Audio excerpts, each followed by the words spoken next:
क्या मैं कह रहा हूँ, क्या सरकार मुस्लिम हितैषी है? सरकार का एक कोई कानून मुस्लिम हितैषी बना है?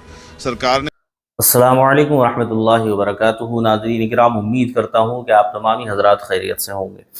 नाज़रीन, जैसा कि आप तमाम को मालूम ही है कि सरकार ख़ुद वक्फ़ बोर्ड के ऊपर बिल लाकर फंस चुकी है। जी हाँ, वक्फ़ बोर्ड के ख़िलाफ़ बिल लाई थे अमेंडमेंट एक्ट के लिए, लेकिन उस पर बहुत ही ज़्यादा उन्हें भारी विरोध का सामना करना पड़ा। मुस्लिम पर्सनल लॉ बोर्ड ने भी इसका विरोध किया और तमाम जमातें जो मुसलमानी हैं, तमाम तंजीमों ने इसका खुलकर विरोध किया था। इसी के साथ विपक्षी पार्टियों के अंदर बहुत ज़्यादा विरोध इसका नहीं हो पाया, लेकिन कुछ लोगों ने इसका खुलकर विरोध किया है। उसी में से एक शख्स का नाम आता है चंद्रशेखर आज़ाद। जी हाँ, आज़ाद समाज पार्टी के वो राष्ट्रीय अध्यक्ष हैं और बिल्कुल दो टूक बात कहने वाले वो नेता हैं। जी हाँ, सदन के अंदर भी हमने उनके भाषणों को सुना है। जो बोलना होता है खुलकर बोलते हैं, कभी भी डर कर बात नहीं करते हैं। क्या कहना है उनका वक्फ बोर्ड को लेकर, आइए देखते हैं इस वीडियो के अंदर। हमें जब चर्चा में हमने कहा तो हमें बोलने का मौका नहीं दिया गया। ये जो है कमज़ोर वर्गों की आवाज़ जो है पार्लियामेंट में दबाई जा रही है, ये अच्छा नहीं है। हमें जनता ने चुन के भेजा, हम किसी के दया पे यहाँ नहीं है। क्या सरकार, हमें सोचना है बिना डर के। मैं कह रहा हूँ, क्या सरकार मुस्लिम हितैषी है? सरकार का एक कोई कानून मुस्लिम हितैषी बना है? सरकार ने एक भी योजना मुस्लिम हितैषी बनाई तो सरकार बहुमत में है, सरकार उसको पास करा सकती है, हम उसको नहीं रोक सकते हैं।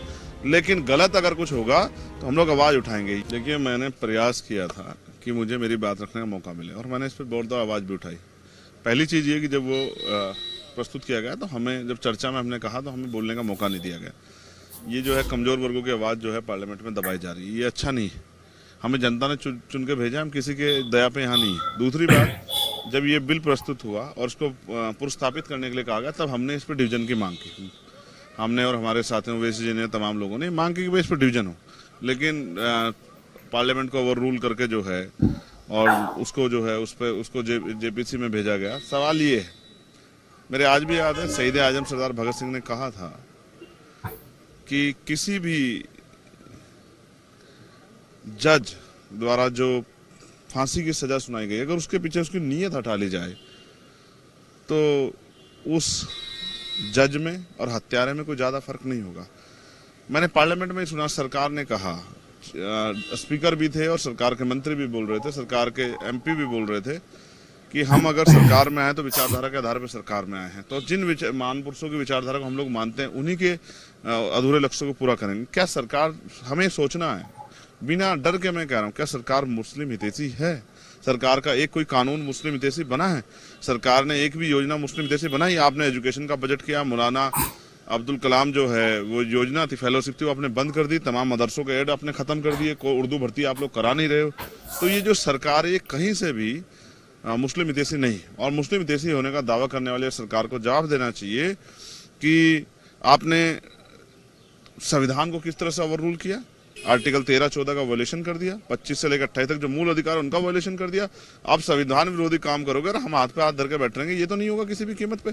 कल कोई आके खड़ा कर देगा। आपने जो है सर्वे जो है कमिश्नर को नजरअंदाज कर दिया, आपने ये सारी पावर जो है एडमिनिस्ट्रेशन को दे दी, जिलाधिकारी को दे दी। आप ये जानते हैं और मैं भी जानता हूँ, हमने सरकारें देखी है, जिलाधिकारी वो है जो सत्ता के हिसाब पे कार्य करता है, सत्ता के आधार पे कार्य, सत्ता के ऑर्डर को मानता है।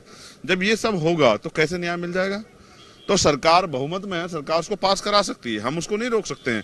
लेकिन गलत अगर कुछ होगा तो हम लोग आवाज उठाएंगे। ये न्याय नहीं हुआ है, ये दमन हुआ है और इस दमन का हम लोग पुरजोर विरोध करते हैं। और हम लोग पुरजोर विरोध करते हैं। जेपीसी में जब ये कमेटी बनेगी तब भी हम लोग अपना आपत्ति दर्ज कराएंगे, कॉन्स्टिट्यूशनली भी दर्ज कराएंगे। और जो सरकार ने आज जो दमन करने का प्रयास किया है, स्पेशली मुसलमानों का, मैं कह रहा हूँ जैनों के लिए क्यों नहीं किया आपने? जैनों को देखिए, उनके तीर्थंकरों को किस तरह लूटा जा रहा है, उनको किस तरह से परेशान किया जा रहा है। आप उनके लिए भी जो है इलेक्शन के बोर्ड बनाते, लेकिन आपकी निष्ठा क्या है? आपकी निष्ठा ये है कि मुसलमानों को कमजोर किया जाए। इस निष्ठा से आप काम कर रहे हैं। इसका खामियाजा बंटवारे के रूप में हमने पहले भी महसूस किया है और पहले ये दर्द सहा है देश ने। मैं नहीं चाहता हिंदू मुसलमान तमाम तरह पॉलिटिक्स, मुद्दों की पॉलिटिक्स हो। और आप इतने हितैषी, तो बताओ आपके कितने मेंबर ऑफ पार्लियामेंट है मुस्लिम? कितने मुसलमानों को मंत्री बनाया? कितने? मैं उत्तर प्रदेश से आता हूँ, शायद एक भी इंस्पेक्टर चार्ज पे नहीं है मुसलमान। मुझे लगता है एक भी एसएसपी जो है चार्ज पे नहीं होगा मुसलमान। तो सच ये है कि आपकी नीयत क्या है, आपकी नीयत से स्पष्ट तो होता है। देखा आपने किस तरह से चंद्रशेखर आज़ाद कहते हुए नजर आ रहे हैं। साथ ही साथ उन्होंने ये भी कहा कि सदन के अंदर भी कमज़ोरों की आवाज़ को दबा दिया जाता है। जी हाँ, कई बार उनके साथ भी इत्तेफाक हो गया होगा कि उनकी आवाज़ को भी दबाने की कोशिश की गई और उन्होंने ये भी कहा कि सरकार बिल्कुल भी मुस्लिम हितैषी नहीं है। जी, जब आप ये अंदाज़ा करके देख सकते हैं कि जब चंद्रशेखर आज़ाद ये कह रहे हैं कि सरकार बिल्कुल भी मुस्लिम हितैषी नहीं है, जो भी कानून पास किए जाते हैं मुस्लिमों के हितों के ख़िलाफ़ ही हुआ करते हैं, जब चंद्रशेखर आज़ाद ये समझ चुके हैं तो आप ख़ुद अंदाज़ा कर सकते हैं कि मुसलमान किस तरह से इस सरकार में अपने आप को महसूस कर रहे होंगे। अस्सलामु अलैकुम व रहमतुल्लाह।